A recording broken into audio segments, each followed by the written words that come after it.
Hey everyone, Matt Flamman here. I am currently the sales development lead for LinkedIn Sales Solutions division, which supports the growth of both our enterprise and mid-market segment.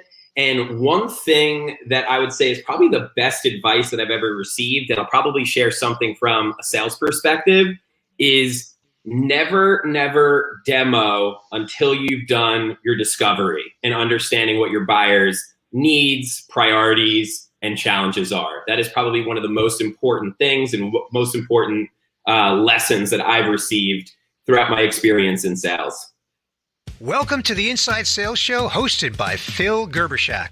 Each episode will take you behind the scenes with a sales expert or a sales practitioner and go inside the nuances you need to be successful today in sales and sales leadership. We'll have conversations about the mindset, skill set, and tool set of highly successful sales professionals, offer insights into prospecting, qualifying, following up, closing sales for inside sales professionals, and hiring, firing, motivation, and rewarding your team for inside sales leaders. And we will find out what's working and what's not working for inside sales pros right now. And now, here's your host of the Inside Sales Show, sales speaker, sales trainer, and pinball wizard, Phil Gerbershak. Hey, what's up, everyone? Today we get to talk to Matt Flamman from LinkedIn. I'm super excited to actually talk to somebody from LinkedIn instead of just talking about LinkedIn. So what's up, Matt? How are you, man? Bill, doing well. How's everything with you? Really good, man. Thanks for taking time today. So talk to me about how'd you get into LinkedIn, man? Is this like a lifelong dream, or did you just see a sponsored post and click on it and fill it out? No, great question. So kicked off my career dying to get into LinkedIn. I think I applied probably 10 times, heard nothing back. I think my strategy was a little bit weak that early in my sales career. And fast forward 8 years of selling in a lot of startup environments and high growth environments. And I came across a LinkedIn connection. I was constantly posting on LinkedIn sales tips, and that earned the right for me to essentially get an interview. This LinkedIn connection ended up becoming a hiring manager. She saw and liked and appreciated the content that I was sharing on LinkedIn. And so all of a sudden that gave me a seat at the table where I landed the opportunity. And I honestly didn't want to leave the job I was at. I was really enjoying it, but I felt like they were doing some really interesting stuff with Microsoft. And now that we're in this pandemic and remote selling is here to stay, it's been really lucrative and thrilled that I had the opportunity to work here. Awesome, man. Awesome. So you're at Spreadfast before, man. I like Spreadfast too. I was very familiar with them. My buddy Eric Lance worked there. I've been to the Spreadfast conference in Austin. So cool. So that's pretty cool, man. So two of my favorite companies. That's good for you, man. So very cool though. Very cool. So so in the last 18 months, boy, you've seen some massive changes at LinkedIn. So what would you say is, maybe as a leader, like what's the biggest change maybe that you've seen at LinkedIn in the last 18 months? Yeah, I would say, at LinkedIn, we've seen just like a significant change with our laggard accounts. And this has been really interesting because, prior to the pandemic, they had a very low propensity to buy. They were very low on the product adoption curve. And what happened was for us, the pandemic accelerated the opportunity, specifically for the division that I work for, which is Sales Solutions. We sell the LinkedIn Sales Navigator product to corporations. And what was most exciting about that was it really forced, certain organizations who were looking to like dig out, and it forced them to invest in technology to just be able to drive business continuity. And then for others, right, who were already being successful, they were making significant investments in our software to become the leaders in the market. And so I would say like that was like the biggest opportunity change. But from like a leadership perspective, it was more about checking in on our people in terms of like, how they were doing, really not talking about diversity, inclusion, and belonging, but manifesting it on a team level as well as an org level, and having these like really safe spaces and open, honest conversations so we can get to know our people better so they can communicate more effectively. And then in addition to that, it was really helping people get really good at managing time. That was one of the biggest pieces was, are my people at home spending energy in the right places when I don't really, like, not that I'm a micromanager, but you do need to have your eyes on people to make sure that they're in a good place and they're performing. And I think that was one of the big challenges. We didn't have visibility of that. So continually taking temperature checks in terms of how are people managing their time, how are they spending their time to ensure that they're hitting the activity metrics they need, each week and each month to hit those quarterly and annual, revenue objectives. So I would say that at a high level. Cool. So, okay, so time management is challenging, right? So before we move into leadership, I want to talk just a little bit about that. So what's the best time management tip that you've got that you've seen your team actually put into play, Matt? And how's that changed your team? I mean, for us, like the one thing that I always share about, I mean, our job is to prospect, but really making sure that you're prioritizing prospecting. I think from a time management perspective, right, it means different things to different people. And my success of, defending my calendar and operating on time blocks and being religious with those and also realistic with those time blocks is not going to always translate into the success of my people. And so I always try to just truly identify, like, what does time management mean to them? Like, if they were able to manage their time effectively, like, how would that impact their results? How does that align with their motives? So I really just try to understand, like, the why and the opportunity. And a lot of times it will illuminate some interesting information, like, hey, I'm, maybe dating this girl who lives in a different state, and that would give me an opportunity to see her more, right? And so that's going to enable that individual to become more productive and efficient with time. So they spend it like the people that they love most. In addition, have less stress because they're hitting their quota and ultimately live like a high quality of life. So I'd say like that's one bucket.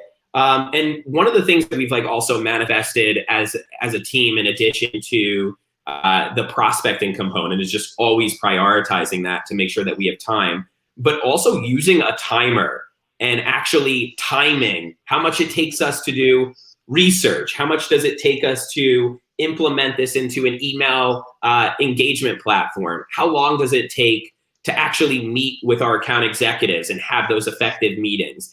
And really making your time blocks based off of realistic time. I think that, like, prior to that, we were assuming, hey, this task might take 30 minutes. Long story short, it took an hour, right? And we're already eating into the next activity. And then when we wrap up the day, it's like, well, damn, I wanted to accomplish these 3 things. I like half did maybe one of them. So those are a couple of things that are definitely top of mind for my crew.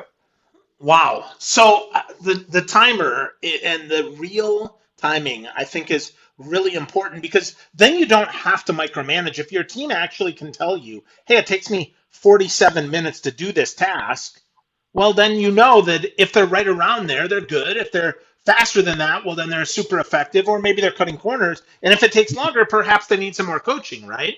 Exactly. We got to optimize that time, and then also like prioritize what they're doing. Like, if research is taking you too long, like maybe we could talk about a quicker and dirtier framework that they could execute the same thing and just need baseline information instead of going an inch wide and a mile deep. And so, those are things and opportunities that I like to just, through discovery, just like ask good questions to figure out, like, what is preventing this person from being their best self, right? From current state to future state, how can we get you there? And it's not always very easy for leaders to like figure out like the what. And sometimes it takes them to maybe do some discovery on their own with another top performer and see maybe how their success could translate into, the success of themselves. Once we can identify what, and that's going to take a little trial and error, then we can figure out, okay, how can we co-create a plan to execute against the how? Wow, that's so interesting. You talk about discovery even with your team. I think that's so interesting, right? You talk about your first thing that you said was never demo until you've done your discovery. You might also say never coach until you've done your discovery, right? Never coach your team until you know what makes them tick and what they do and why it matters to them. And that's that's so interesting, Matt, and that's such a departure from what a lot of sales leaders would say, right? They might say that they're investing in people, but they really don't, right? They don't really discover the real motivation behind that. So where did you get that, Matt? Where did you find that out? I mean, was that an early mentor, early leader, a book you read? I mean, where did you figure that out, man? Because that's tough. I mean, that's a big lesson for all leaders. I mean, so, I didn't always want to become a leader, to be completely honest. And the sales development team, so I used to sell the Sales Navigator product to enterprises. I was always on the sales floor. I never used a conference room, and I was always just to them dropping a lot of knowledge. So when the sales development team struggled, they come over to my desk. Matt, how would you frame this cold email? How could you approach this discovery call? What kind of questions would you ask? And I would just straight up give them the answers. Long story short, we fast forward. There was an open seat to be a sales development manager. I was way underqualified in comparison to the other folks who I was competing against. But where I had leverage was the team who I developed great relationships with really pushed me to get that opportunity. And I felt like when I first came in, I was just dropping answers left and right. And what I realized was, yes, while that gets you excited, it doesn't yield transformation.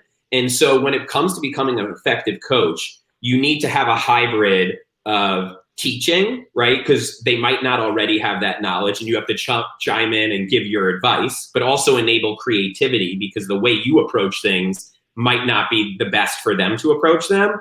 And then you also have to have confidence and faith in your team to troubleshoot their own problems, right? As you get to know them. And that was just something that I started to pick up. I mean, I read a lot of leadership books. I, follow a lot of leaders on LinkedIn. And I also set up a lot of coaching sessions with other leaders within the LinkedIn organization to understand how they effectively coach people who've done it before. So I could navigate around some of these mistakes. And that's when I realized I was like, hey, I'm doing this like all wrong. But I finally picked up like a hybrid where I'm asking questions. I don't let them spiral. I give them my advice, and then I challenge them to do their own thinking. And the most important piece of coaching is aligning on an action plan. I'd say 90% of the time, I'm like, let's talk about next steps.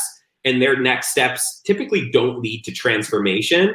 And that's where you, as a leader and your rep, need to co-create those next steps, right, with their ownership to ensure that it's going to drive transformation. And then from there, you throw something on your calendar invite, whatever the ask was during that time, and then you follow up and wonder, hey, did they do it? Did they not? Is it a skill or will thing? Wow. That's really, really good, man. I mean, that's something that a lot of sales leaders don't find out until way later in their career. Do you think that the having to work from home, do you think that accelerated that? I mean, did you have more time to be introspective, or did it slow that down? No, it's a good question because it really like started, I would say, during the work from home piece when I started to like prioritize a lot of my work. I realized I was working like so much in the beginning. I was like, this is just crazy. It's not good for my mental health because I can't show up and help my people. And if I can't help them, then they're not going to be able to help our customers. LinkedIn's not going to win in that scenario. So first I figured out was like, how do I need to like prioritize my own work? And I also prioritize my own goals, right? And put those on a paper. Hey, here's my objective. Here are my key results.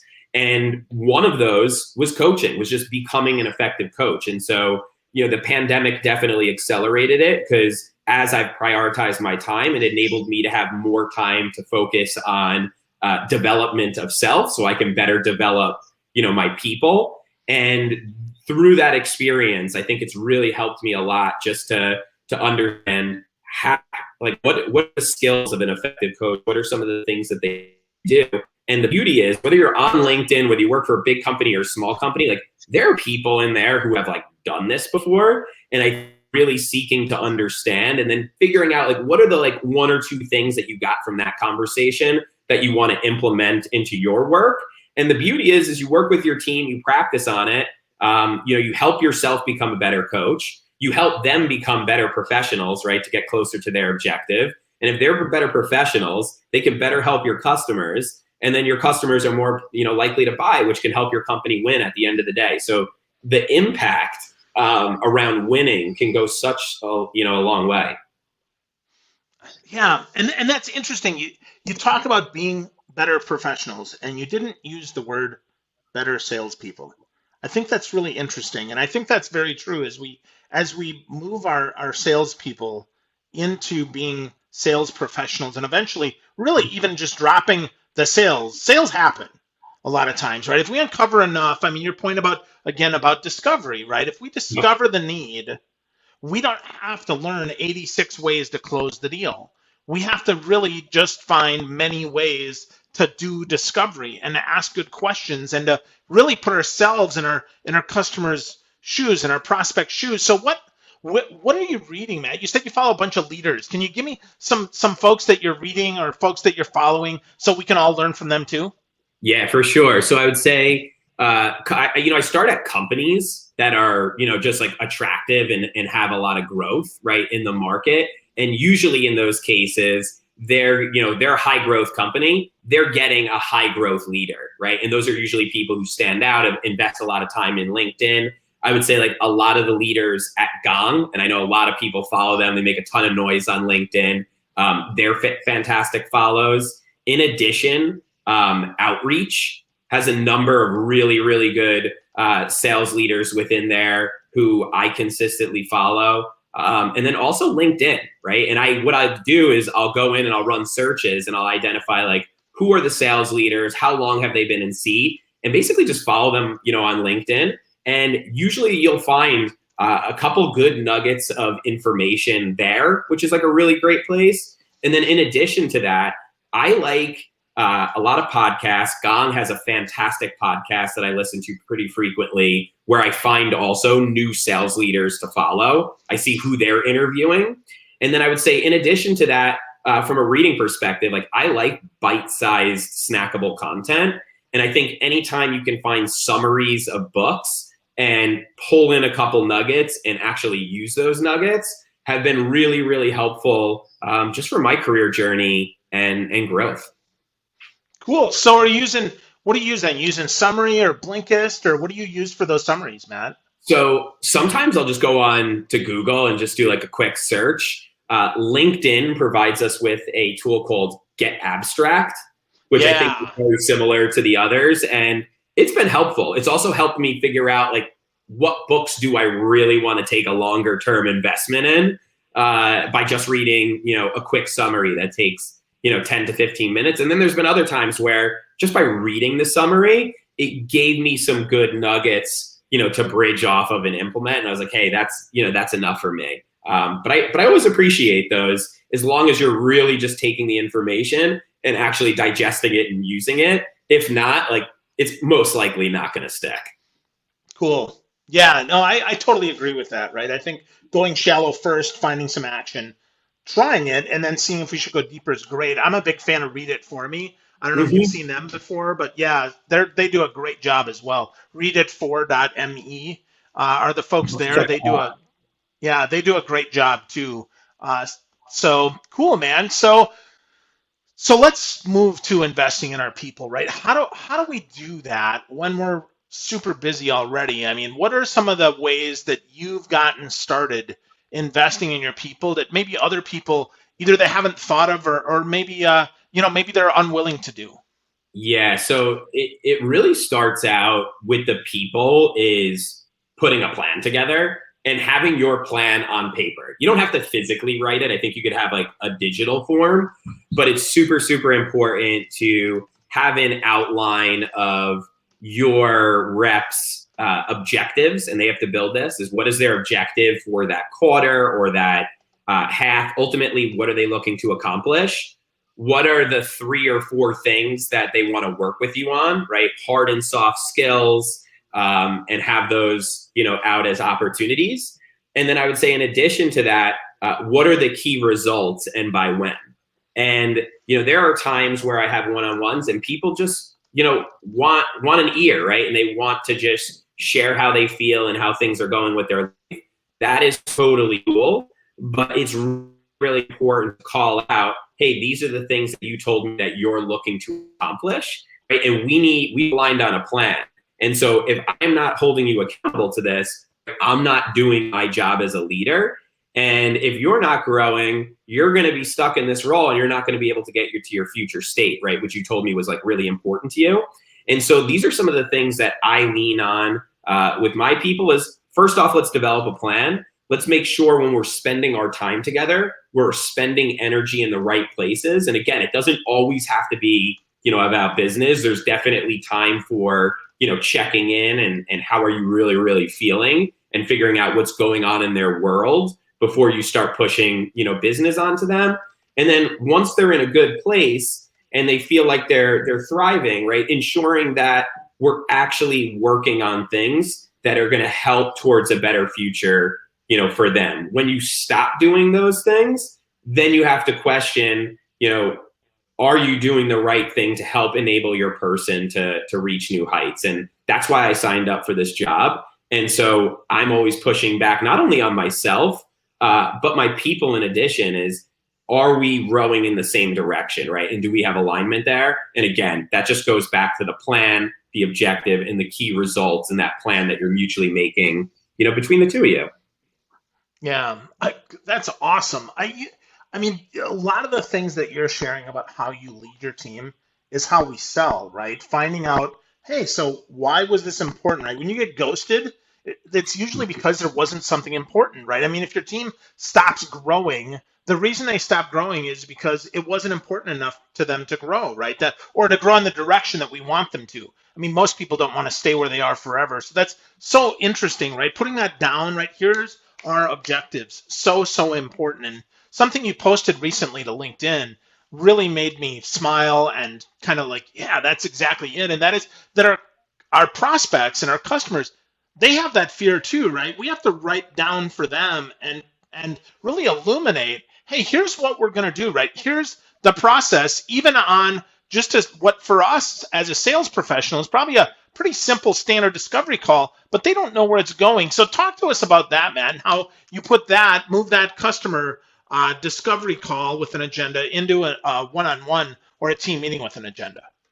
Yeah, I mean, nobody likes, the unknown. I think everybody has, a fear of that. And I think agendas are just really, really important in general, just to align on expectations, right? So people know what they're going to be covering. And if they have any objections, right, and things that they're hoping to accomplish within that session, then it gives you an opportunity to address those spot on and say, hey, here are the things that we're going to be, covering today. Also, here are the things that we're not going to be covering, right? Make sure that we're focused on what we're focusing on. And there's going to be room for all those other little things, but you just need to make sure that with the other party that they know that during this session, right, that's not going to happen. And we're going to have to schedule, potentially a follow-up because that's going to get us like outside of our objective. And I do that for all of our meetings. I always send out a pre-read in terms of what we're going over. Right when I step into the team meeting, we go over that pre-read and hey, this is what we're going to be focusing on. Here are the rough time estimates. And this is what it's going to look like in order for us to be successful, right? This is what success is going to look like. And I think I'm not that formal in all of our one-on-ones. It's really up to my people to own their agenda, right? And show up with their ownership so they can show me that they have, the desire to be in this role and win. But if we're not doing those things or if we're missing stuff, I'll share what I'm looking to accomplish and get out of the conversation. And that's always something that's earmarked towards the plan that we discussed in terms of like what they're looking to accomplish. Yeah, fine.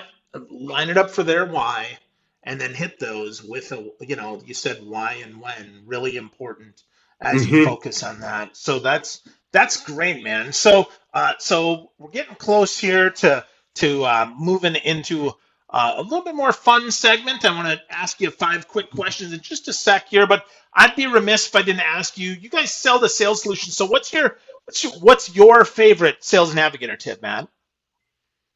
Honestly, one that's, somewhat under leveraged, but I would say my favorite sales navigator tip is just as a seller, going in using the search functionality and building out your entire territory within it, and then saving all the buyers that are important to you. The reason why saving is so important is because every person that you save, you get basically what I like to call money signals on these individuals and their companies when they're raising money, when they're hiring new people, when they're releasing products, when are they changing jobs. And so the homepage of your Sales Navigator environment essentially transforms into almost like a Wall Street Journal of your sales territory, where you can kick off your day, right?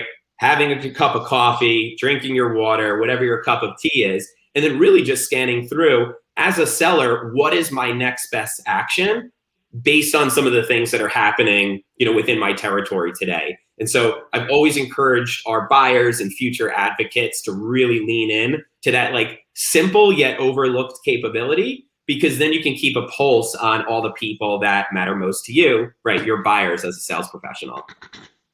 That's awesome. I love how you use that. I would also say, if you do that, the AI inside of Sales Navigator will then naturally say, well, you want more people like this, so it'll surface more prospects as well that may or may not be your target, but will probably help you get more business, which is, because if one is, but not everybody is hyperactive on LinkedIn, so it still gives you a bit of a pulse on at least the industry or the territory, to your point, right, about that you're prospecting in, if you save them and if you make good lists.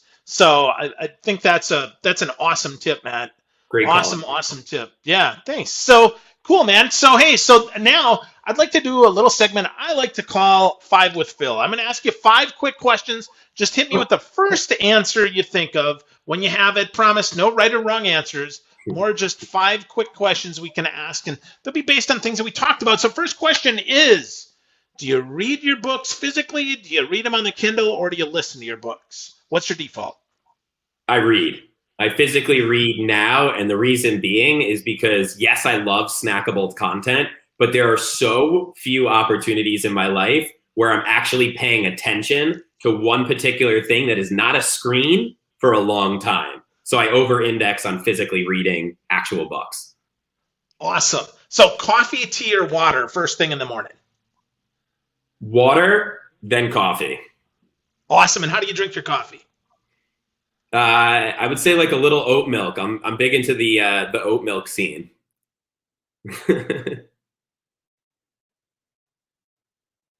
Wait, Phil, you're on mute. All right. So I'm a big oat milk guy too, because I'm dairy intolerant. So love that. Cool. So managing up, managing down, or managing vertically, which is hardest for you? I would say managing up is definitely has like its challenges and fundamentals that you really just need to hold yourself accountable to, because while you're managing your team, you need to be effective. Like, you also need to make sure that you're being a really good leader, right? And effectively managing up so you can help them thrive. Awesome. Love that.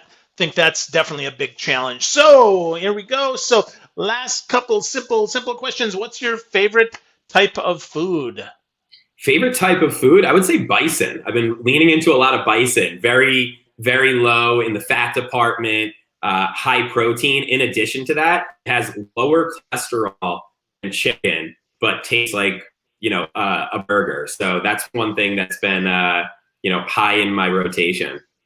Cool. Bison it is. All right. So last question. Besides LinkedIn, what's your favorite social network and why?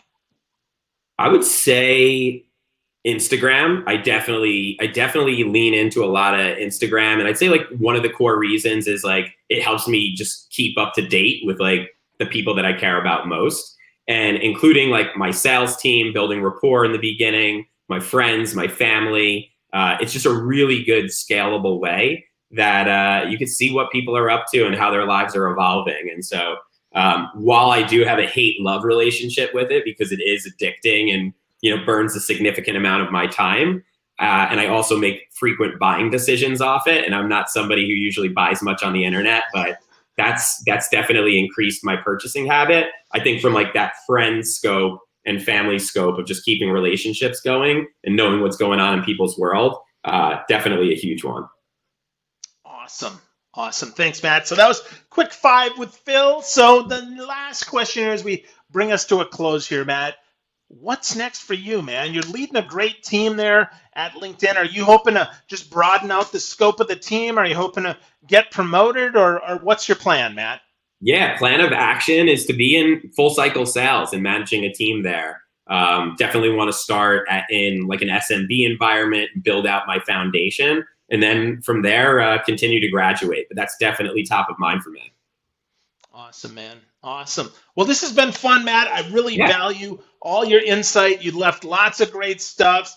Folks, if you want to check Matt out and get to know him more, you can give him a great follow over on LinkedIn, linkedin.com/in/askflamman. That's ASKFLAMMAN. I love that. You can also follow that hashtag, which I dig, Matt. You're always putting out great stuff.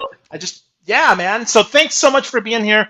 I learned a bunch, and you dropped a ton of smart bombs, man. Thank you very much. No, I appreciate you, Phil. I really enjoyed the conversation. You asked awesome questions, and looking forward to continuing it. So thanks again for having me on. Absolutely, my pleasure. You've just gotten the inside scoop on the Inside Sales Show, hosted by Phil Gerbershak. For more content like this, visit InsideSalesShow.com, or to never miss an episode, subscribe on iTunes, Spotify, or wherever you listen to your podcasts. Your mileage may vary. Past performance is not indicative of future results. Don't forget to tip your waitress. See you next time.